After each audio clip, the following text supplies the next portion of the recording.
एक खूबसूरत और आलीशान महल में एक शहजादे ने जन्म लिया। इस नन्हे शहजादे का नाम शहजादा अली रखा गया।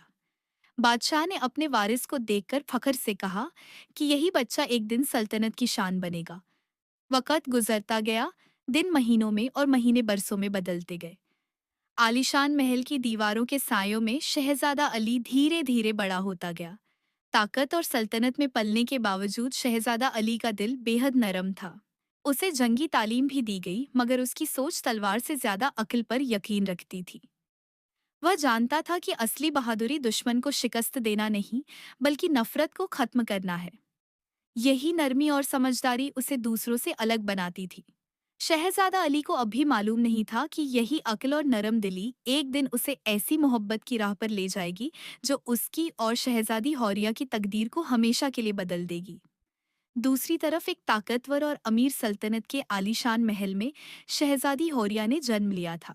शहजादी हौरिया की परवरिश महल की ऊंची दीवारों के सायों में हुई, जहां हर आसाइश मौजूद थी मगर आजादी कम। शहजादी होरिया को सियासत, तारीख और दुश्मन सल्तनतों के बारे में पढ़ाया जाता, और हर सबक के साथ उसके दिल में यह बात बिठाई जाती कि दुश्मन से हमदर्दी कमजोरी है। वह खादमाओं से इज्जत से पेश आती, जो शाही खानदान में एक अनोखी बात थी। शहजादी होरिया के माँ बाप बेहद घमंडी थे। बादशाह अपनी ताकत और सल्तनत की शान पर नाजा रहता और अक्सर कहता, हमारी रगों में आम लोगों का खून नहीं बहता। वे चाहते थे कि शहजादी होरिया भी इसी घमंड को अपना जेवर बनाए। मलिका भी कुछ कम नहीं थी। वह शहजादी होरिया को बार बार याद दिलाती कि शाही खून रखने वाले कभी झुकते नहीं, नहीं आम लोगों से घुलते मिलते हैं। उनके नजदीक आजिज़ी कमजोरी थी और रहमदिली तख्त के लिए खतरा। वक्त के साथ ये फर्क और गहरा होता गया। एक तरफ गुरूर में डूबे माँ बाप और दूसरी तरफ मोहब्बत और इंसानियत से भरी एक शहजादी होरिया। शहजादी होरिया की जिंदगी में एक ही सच्ची दोस्त थी, जिसका नाम मुस्कान था। मुस्कान महल की खात्मा की बेटी थी, मगर उसकी दोस्ती किसी शाही रुतबे की मोहताज न थी। शहजादी होरिया को महल से बाहर निकलने की इजाजत न थी, मगर होरिया का दिल खुली फिजा और आजाद दुनिया को देखने के लिए बेचैन रहता था। इसी बेचैनी के सबब शहजादी होरिया और मुस्कान अक्सर चुपके से महल से निकल जाया करती थीं। समंदर के किनारे पहुंचती, जहां न कोई पहरा होता और न कोई रोक टोक। समंदर की लहरें उसके कदमों से टकराती, हवा उसके बालों से खेलती, और वह मुस्कान के साथ हंसती, बातें करती और ख्वाब बुनती। वहीं बैठकर होरिया एक ऐसी जिंदगी का तस्वुर करती जहां नफरत के बजाय मोहब्बत हो और दुश्मनियों के बजाय अमन। दूसरी तरफ शहजादा अली और उसका कजिन बारिस को बचपन ही से घोड़े दौड़ाने, रेस लगाने और तलवारबाजी का बेहद शौक था। महल के वसीय मैदान में अक्सर वे एक दूसरे के साथ मुकाबला करते, कभी घोड़ों की दौड़ में आगे निकलने की कोशिश तो कभी तलवारें टकराते हुए महारत दिखाते। इसी दौरान शहजादा अली और उसका कजिन बारिस महल के वसीय मैदान से गुजरते हुए समंदर के करीब पहुंच गए। वे घोड़े दौड़ाने और तलवारबाजी की मशक के बाद थक कर आराम करने आए थे। जब शहजादा अली की नज़र पहली बार शहजादी होरिया पर पड़ी, तो वह बस देखता ही रह गया। उसकी आंखें होरिया की खूबसूरती और मासूमियत में अटक गईं, और दिल के धड़कने की आवाज़ उसे हैरान कर रही थी। होरिया और अली की नज़रें एक लम्हे के लिए मिलीं, और वह लम्हा ऐसा था जैसे वक़्त रुक गया हो। दोनों को ना मालूम कि यह पहली नज़र कितनी अहम साबित होने वाली है। वह लम्हा लम्हे का जादू था, और शहजादा अली भी उसे देख रहा था। फिर होरिया ने मुस्कान का हाथ थामकर मुस्कुराकर चलना शुरू किया। लेकिन जैसे ही वह चलने लगी, वह पलटकर एक नज़र शहजादा अली की तरफ देखती है। शहजादा अली की नज़र और अली की आंखों में वह पहली हैरानी और दिलचस्पी जो सिर्फ होरिया के लिए थी। दिन गुजरते गए और शहजादा अली रोजाना समंदर के किनारे आकर शहजादी होरिया का इंतजार करने लगा। उसे यह नहीं मालूम था कि होरिया वहां कभी कभार ही आती है। हर रोज की आस खत्म होने के बाद वह दिल में मायूसी ले वापस महल लौट जाता, लेकिन होरिया की गैर मौजूदगी उसके दिल में उदासी पैदा कर देती। कभी कभी वह खामोशी से खुद से कहता, शायद कल वह आए। यह इंतजार और खामोशी शहजादा अली की सोच और दिल में एक नरमी पैदा कर रही थी, और हर दिन के साथ उसकी मोहब्बत, जो अभी सिर्फ नजर की शक्ल में थी, दिल की गहराइयों में उतरती जा रही थी। एक दिन अचानक शहजादी हौरिया समंदर के किनारे आ गई। जैसे ही उसकी नजर शहजादा अली पर पड़ी, वह बहुत हैरान हुई। होरिया ने मुस्कान के साथ कुछ बातें की, लेकिन उसकी नजरें बार बार अली की तरफ जाती रहीं और उसकी नजरें उस लम्हे से हट नहीं रहीं। यह सब कुछ मुस्कान देख रही थी। उसने देखा कि अली की नजरें सिर्फ होरिया पर मरकूज है और होरिया भी उसकी तरफ बेसाख्ता देखती रही है। चंद लम्हों के बाद होरिया और मुस्कान वापस चल पड़ी। वक़्त के साथ शहजादा अली और शहजादी होरिया की बेचैनी और बढ़ने लगी। अब दोनों का दिल समंदर के किनारे एक दूसरे की आमद का शिद्दत से इंतजार करने लगा। मुस्कान भी अब होरिया को बार बार चिढ़ाने लगी और उसे हंस हंस कर कहती, चलो, शायद आज तुम्हारे शहजादे और दिल के राजकुमार से मुलाकात हो जाए। ये बात होरिया को और भी ज्यादा प्रजोश कर देती और उसकी तजस्सुस बढ़ जाती। चंद दिनों के बाद वे दोनों रोजाना समंदर के किनारे आने लगे और एक दिन होरिया और अली ने एक दूसरे से अपना अपना तारुफ करवाया। मेरा नाम होरिया है, होरिया ने कहा। मैं अली हूँ, अली ने कहा। वे दोनों समंदर के किनारे मिलते और प्यार भरी बातें करते। शहजादा अली होरिया के लिए बांस बजाता।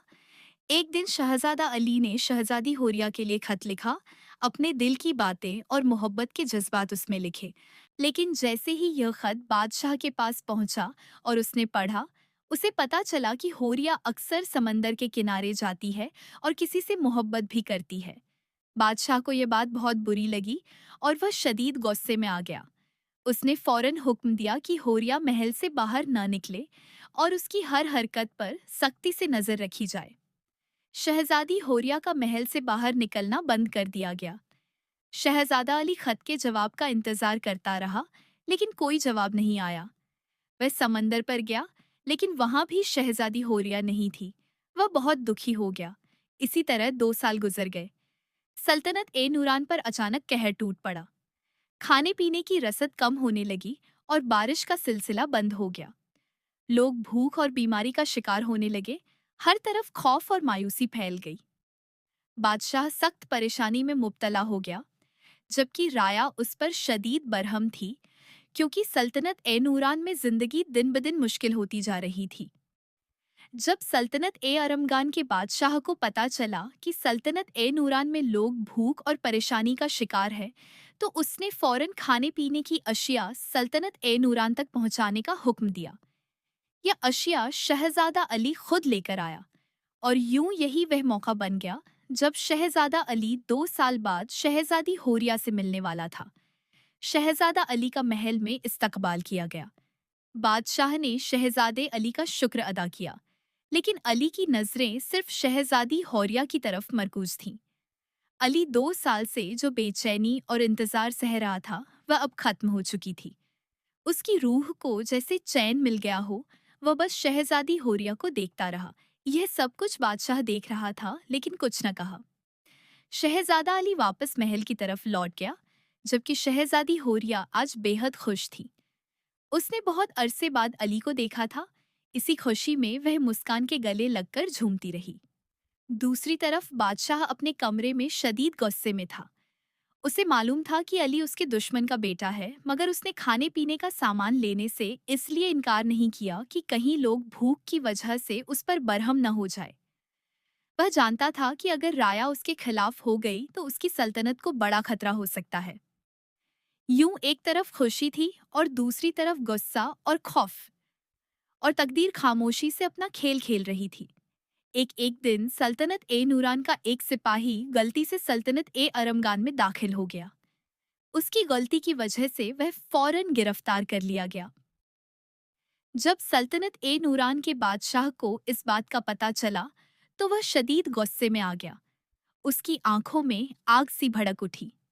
जब सल्तनत ए अरमगान के बादशाह को पता चला कि सल्तनत ए नूरान का एक सिपाही गिरफ्तार हुआ है, तो वह फौरन उसके पास पहुंच गया। बादशाह ने सिपाही से पूछा, तुम यहाँ क्यों आए हो? सिपाही ने जवाब दिया, बादशाह सलामत, मैं रास्ता भटक गया था और गलती से सल्तनत ए अरमगान में दाखिल हो गया। बादशाह के दिल में उस पर रहम आ गया। वह सिपाही की मासूमियत और खौफ देखकर नरम हो गया। बादशाह ने सिपाहियों को हुक्म दिया कि वे सिपाही को महफूज तरीके से वापस सल्तनत ए नूरान तक पहुंचा दें। दूसरी तरफ सल्तनत ए नूरान का बादशाह गुस्से में अंधा हो चुका था। उसे यही गुमान था कि उसके सिपाही के साथ सख्ती की गई होगी, इसलिए उसने बिना पूरी हकीकत जाने जंग की तैयारी शुरू कर दी। लश्कर जमा किया गया। गुस्से और गुरूर में डूबा हुआ बादशाह अपना लश्कर लेकर सल्तनत ए अरमगान की सरहदों तक जा पहुंचा और दो दुश्मन सल्तनतें एक बार फिर आमने सामने खड़ी हो गईं। सल्तनत ए अरमगान के बादशाह ने सल्तनत ए नूरान के बादशाह से बात की और कहा, अगर यह जंग हुई तो यकीनन तुम ही शिकस्त खाओगे। मैं नहीं चाहता कि यहाँ खून बहे, इसीलिए मैं यह जंग यहीं रोक देता हूँ। लेकिन सल्तनत ए नूरान का बादशाह अपनी जिद पर कायम रहा और किसी बात पर मानने को तैयार न था। इतने में वही सिपाही जो गलती से गिरफ्तार हुआ था वहां पहुंच गया। उसने पूरे वाकये की हकीकत बादशाह ए नूरान के सामने बयान की। बादशाह ए नूरान ने जब सच सुना तो बहुत शर्मिंदा हुआ। वह अपनी जिद और गुस्से पर पछताने लगा और फौरन अपने लश्कर के साथ वापस सल्तनत ए नूरान की तरफ चला गया। अब सल्तनत ए नूरान के बादशाह का गुरूर खत्म हो चुका था। उसने यकीन कर लिया कि जल्दबाजी में किए गए फैसले अक्सर गलत होते हैं। इस वाकये के बाद उसका वह खुद पसंद और घमंडी रवैया बदल गया और वह अपनी ताकत और सल्तनत के गुरूर को छोड़कर आजिज और समझदार हो गया। शहजादा अली ने बादशाह और मल्लिका को अपनी और शहजादी होरिया की मोहब्बत के बारे में सब कुछ बता दिया। बादशाह और मल्लिका ने यह सुनकर बहुत खुशी महसूस की, लेकिन उन्होंने अली से कहा, अगर सल्तनत ए नूरान का बादशाह मान गया तो हम इस शादी के लिए तैयार हैं। चंद दिनों बाद सल्तनत ए नूरान का बादशाह शहजादी होरिया के पास आया और कहा, मैं सब कुछ जानता हूँ, अली के बारे में भी। यह सुनकर शहजादी होरिया घबरा गई, मगर बादशाह ने मुस्कुराकर कहा, मैं इस शादी के लिए तैयार हूँ। यह सुनकर शहजादी होरिया बेहद खुश हुई। खुशी के जज्बात में फौरन उसने शहजादा अली को खत लिखा। जब शहजादा अली ने वह खत पढ़ा तो उसकी खुशी की कोई इंतहा न रही। 2 साल की बेचैनी और इंतजार के बाद अब सब कुछ रोशन और मोहब्बत भरा लग रहा था। इंतजार का वक़्त खत्म हो गया और आखिरकार शहजादा अली अपने वालिदैन, बादशाह और मल्लिका के साथ सल्तनत ए नूरान पहुंच गया ताकि शहजादी होरिया का हाथ मांगा जाए। शहजादी होरिया बेहद खुश थी। वह सबके सामने अपनी नजरें सिर्फ शहजादा अली पर मरकूज किए लगातार आंखों में आंखें डालकर उसे देखती रही। अली भी बस होरिया को देखता रहा और दिल में खुशी की लहरें दौड़ने लगीं। फिर मंगनी की रस्म की गई जिसमें दोनों सल्तनतों के दरमियान मोहब्बत और इत्तेफाक का जश्न मनाया गया। कुछ ही अरसे बाद बड़ी शानो शौकत के साथ शहजादा अली और शहजादी होरिया की शादी अंजाम पाई। दोनों सल्तनतों के लोग इस शादी में शरीक हुए। खुशियों के रंग हर तरफ बिखर गए और वे महल जो कभी नफरत की अलामत थे आज मोहब्बत की गवाही दे रहे थे। यूं शहजादा अली और शहजादी होरिया की मोहब्बत ने वह कर दिखाया जो बरसों की दुश्मनी न कर सकी। दो सल्तनतों को एक दिल बना दिया और यह कहानी यहीं खत्म होती है।